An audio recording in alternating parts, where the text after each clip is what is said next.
E aí, gente, tudo bem? Sejam muito bem-vindos a mais um vídeo aqui do Parabólica. Eu sou o Pedro Renó, professor aqui do Parabólica, e hoje eu estou aqui para falar da prova de humanas do Enem 2019. Pois é, tem muita gente esperando que eu fale sobre isso, já me falaram para fazer um vídeo. Eu estou aqui para falar sobre essa prova. Eu vou tentar ser bem ponderado nas considerações aqui. Ponderado não, ser bem tranquilo nas considerações para poder tentar fazer uma análise do que foi essa prova aqui. Primeiro, eu fiz até algumas anotações aqui no meu caderno. Primeiro, eu queria só dizer que o título que vocês viram, que o Enem é excludente, não só o Enem, como todas as outras provas de vestibular. Se existe Enem no país, se existe Enem no Brasil, se existe vestibular, é que do ponto de vista do governo, do ponto de vista das instituições de ensino, a ideia é excluir o maior número de candidatos das universidades. É diferente do ponto de vista nosso, do ponto de vista dos estudantes, dos professores, que é entrar na universidade. Mas se existe um vestibular, de fato é para excluir a gente da universidade, porque as universidades no Brasil, elas não têm vagas para todo mundo. Eu já falei isso em vários vídeos aqui no canal. Isso é extremamente lamentável e isso não é só desse Enem, porque o Enem existe há muito tempo, vestibulares no Brasil existem há décadas no Brasil, certo? Existem quase junto com as universidades, não é logo no início das universidades, mas é uma prova, o Enem, de fato, os vestibulares eles excluem, porque você não tem tantas vagas nas universidades, o que é extremamente lamentável.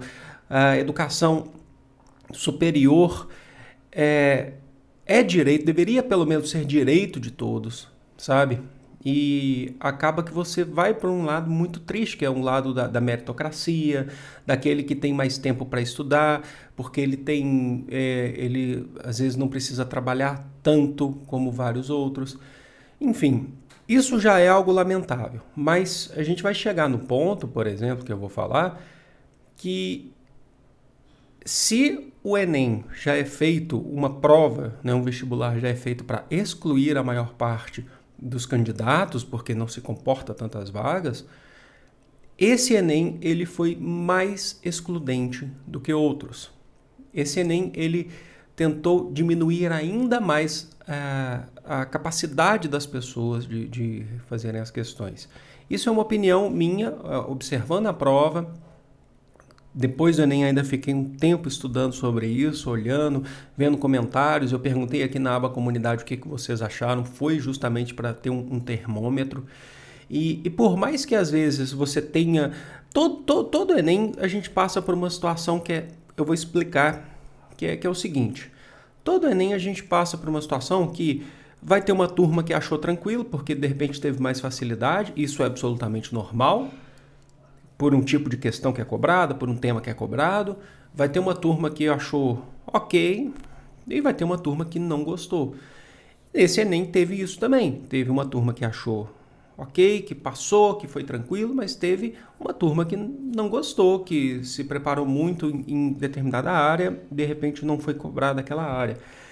Só que se a gente observar, não só na aba comunidade, quando eu fiz esse questionamento, que a gente já teve muitas respostas ali, mas se você olhar no geral na internet, e até mesmo pensamentos de professores da área, como eu, né, professores de humanas, a gente vai ver que o número de pessoas críticas ao processo de como foi feito o Enem desse ano foi muito maior. E isso a gente não pode negar. Isso a gente não pode simplesmente deixar de lado e falar assim, é normal, todo ano tem gente que gosta, tem gente que não gosta. Por quê? Porque aí eu vou falar coisas bem importantes para vocês. O modelo de prova, sabe? Muitas pessoas tiveram muitas críticas porque acreditaram que foi muito mais interpretativa, essa prova foi bem interpretativa mesmo, e menos conteudista, como a gente vinha tendo em outros Enems também, que eram mais conteudistas, né, que o pessoal costuma dizer. Mas a gente vai ter um grande problema aí, que é o problema do edital do Enem, que levou a essa mudança. A gente não esperava uma mudança tão drástica assim, sabe? Mas ela até aconteceu. Eu não posso dizer em linguagens, de fato não é minha área em linguagens, eu não vou poder dizer sobre natureza, sobre exatas na semana que vem, mas a prova de humanas eu posso dizer com propriedade, né? Porque eu sou professor de humanas, de grande parte dessas disciplinas que são cobradas em humanas no Enem, tirando a parte da geografia, logicamente, tirando a matéria de geografia. E eu falo para vocês, o edital do Enem, e isso não é uma coisa desse Enem, isso é uma questão de outros Enems, que eu sempre faço essa crítica aqui. O Enem se coloca como uma prova nacional, uma prova que então ela tem que ser transversal, multidisciplinar, abrangente, mas se você for ler o edital, ele é extremamente confuso. O edital do Enem, ele diz pra gente estudar, praticamente, ele fala sobre como você deve, o que você deve levar na prova, tal, mas em relação ao conteúdo, o edital ele é vago, mas não é vago no sentido de ele fala pouco, porque na verdade ele não fala nada. O edital do Enem, ele tenta ser, ele quer mostrar que existe uma multidisciplinaridade, ser abrangente, então pode entrar qualquer questão e a gente não pode reclamar, sabe? Então, por exemplo, se cair, a gente sabe, com o estudo nosso, eu como professor preciso ficar olhando todos os Enems para ver o que é cobrado, para poder fazer o conteúdo aqui para vocês, mas a gente sabe basicamente qual que é a linha do tempo que é cobrada no Enem. Pode variar uma questão ou outra, pode variar isso ou aquilo, mas a gente sabe, por exemplo, que dificilmente no Enem vai cair Mesopotâmia. Mas se um dia cair Mesopotâmia, a primeira grande civilização antiga, se um dia cair Mesopotâmia, a gente basicamente não pode reclamar porque o edital não falou que não vai cair Mesopotâmia. Porque o edital ele simplesmente não fala o que vai ser cobrado ou o que não vai ser cobrado. Justamente por tentar ser uma prova nacional, uma prova que eles tentam dizer que tem que abranger tudo.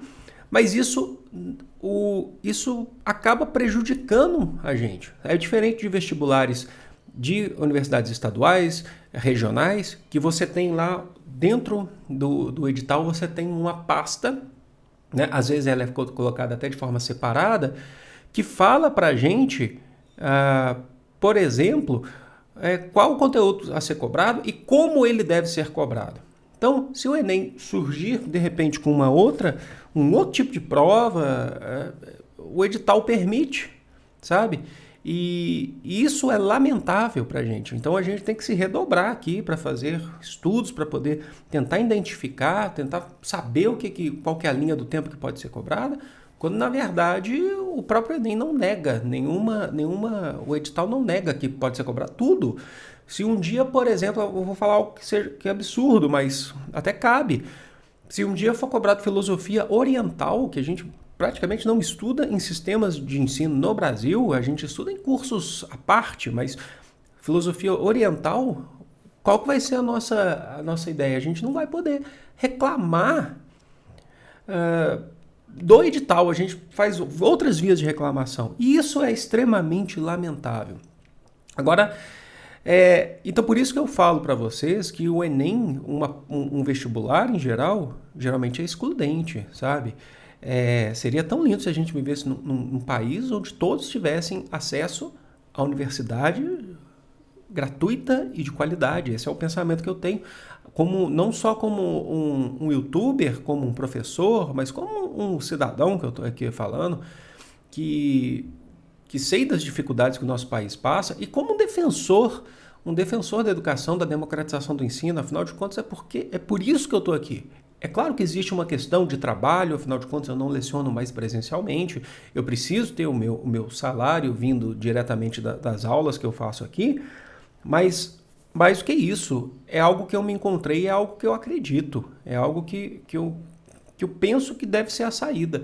E por mais que eu por exemplo, eu preciso viver de videoaulas para vestibulares, eu sou um defensor, sim, de fato, de um dia os vestibulares acabarem e a gente ter acesso. Eu acho que o mundo seria outro, a gente teria outras perspectivas, a gente teria outros pensamentos. E isso não é uma utopia, ou na verdade pode ser uma utopia, mas uma utopia eu tinha um amigo no tempo de graduação que dizia: nós precisamos de utopias para viver. Sim, as utopias a gente não caminha. Segundo a famosa frase do Eduardo Galeano, a utopia está lá no horizonte.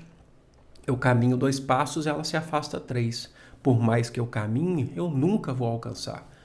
Mas para que serve a utopia? Para eu caminhar. Então a gente caminha, a gente tem que caminhar para isso, sabe?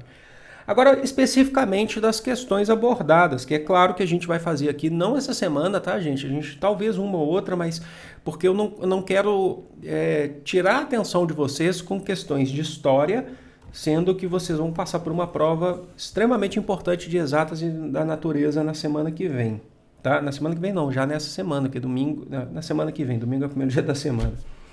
Bom, e depois a gente vai voltar com matérias, tá, para vestibulares, a gente vai destrinchar editais aqui, inclusive, tá, pra gente não, pra, inclusive ver a diferença. Bom, primeiro eu quero falar até da história. O primeiro ponto de vista aqui que eu tenho que falar da história é que uma das críticas, duas críticas, é que foi muito pouco cobrado história. História do Brasil, história geral, foi muito pouco cobrado, né? E o que foi cobrado foi mais interpretativo, teve alguma coisa de conteúdo, sim, né? Mas teve mais interpretação de fato. Agora, eu selecionei aqui para comentar, tá, gente? Para comentar. Duas questões. A primeira que fala da Constituição de 1824, que eu acredito que tenha sido uma questão, talvez, na minha opinião, tá? A questão mais fácil de história do Enem, que foi de história do Brasil, porque falava do voto indireto e censitário, porque a gente sabe que a Constituição de 1824 ela era uma Constituição que foi feita para uma elite, então acho que nessa aí a gente não teve, acho que a gente não pode ter tido gente que teve dificuldades, mas eu acredito, é claro que olhando do ponto de vista como professor, que estou sempre ligado a essa matéria, pode ser um pouco diferente, mas entendendo todo o processo de educação que a gente tem aqui, que a gente tem no Brasil, o entendimento que a gente tem, eu acho que ela foi a mais tranquila. A questão da revolta da vacina, que foi uma questão de Primeira República, tá? Teve muita gente que falou assim, não caiu República Velha. Caiu, mas o problema é que caiu só ela, comparado a outros Enems, né? Que a revolta da vacina aconteceu durante a República Velha, durante a oligarquia. Deixa eu tomar água aqui, peraí. Opa, caiu até meu... Descansa copo ali. A questão de República Velha, o próprio texto dizia nessa questão que o pessoal da revolta da vacina, os agentes envolvidos na revolta da vacina, eles não tinham uma reivindicação política, né? Não queriam necessariamente ter uma participação política, uma participação eleitoral, não era esse o caso. Então, acho que nesse caso, nesse sentido, eu tenho que olhar ela com mais calma depois.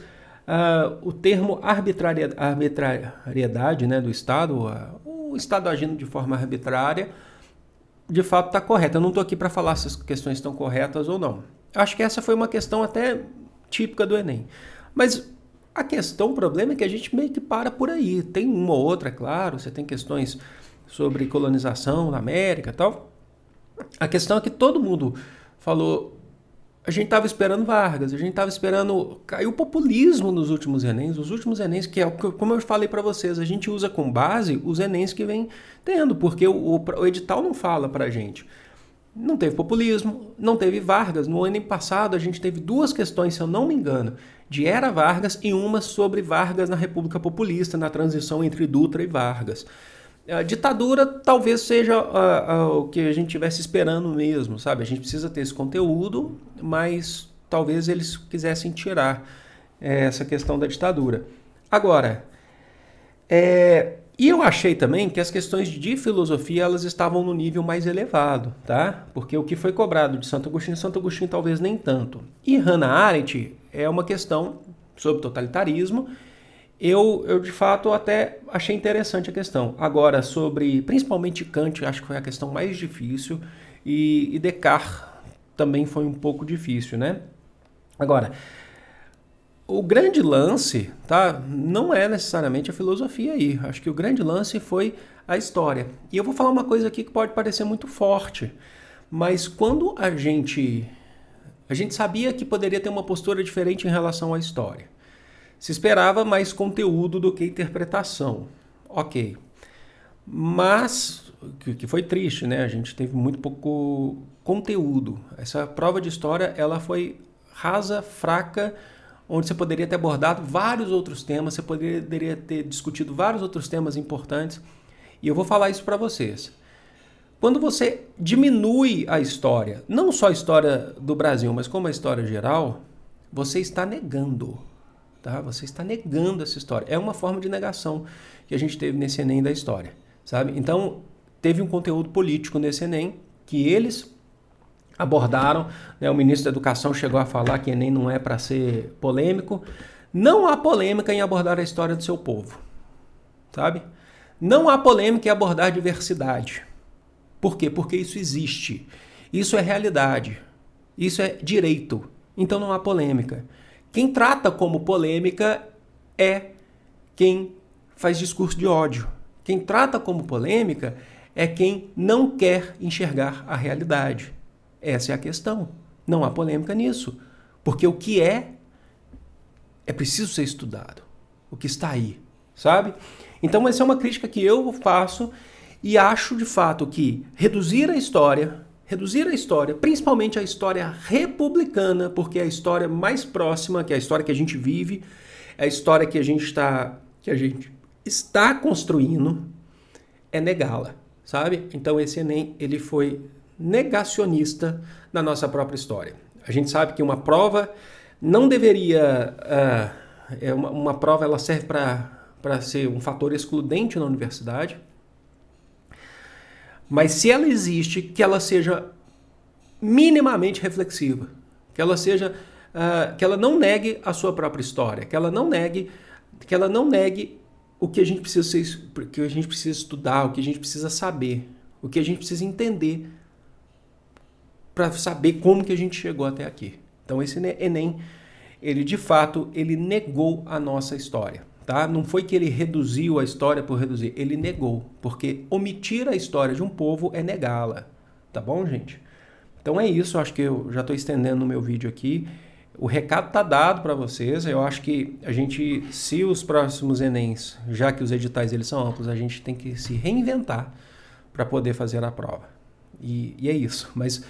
O conteúdo aqui no Parabólica não para, ano que vem a gente vai manter a mesma série de conteúdo, porque tem muita coisa a ser dita, tem muita coisa a ser falada, e também, gente, tem muitas coisas que a gente precisa fazer ainda para os vestibulares regionais, os vestibulares estaduais, e a ideia é destrinchar editais aqui, ver o que a gente já tem no canal, o que a gente precisa colocar no canal, então a gente continua aqui, tá? Não existe férias. Essa semana eu vou trazer um conteúdo mais...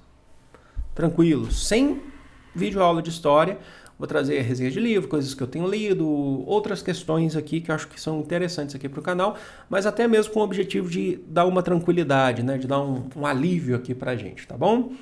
Deixa aqui nos comentários que é muito importante que eu saiba o que vocês pensaram dessa prova, se vocês concordam comigo, se vocês discordam, podem discordar, não tem problema nenhum, a gente vive numa democracia, sempre com muito respeito, logicamente, tá bom? Eu vou ficando por aqui, eu amo vocês, é de todo o coração do mundo. Grande beijo, compartilha esse vídeo com seus amigos, vê se eles concordam. Tchau, fui!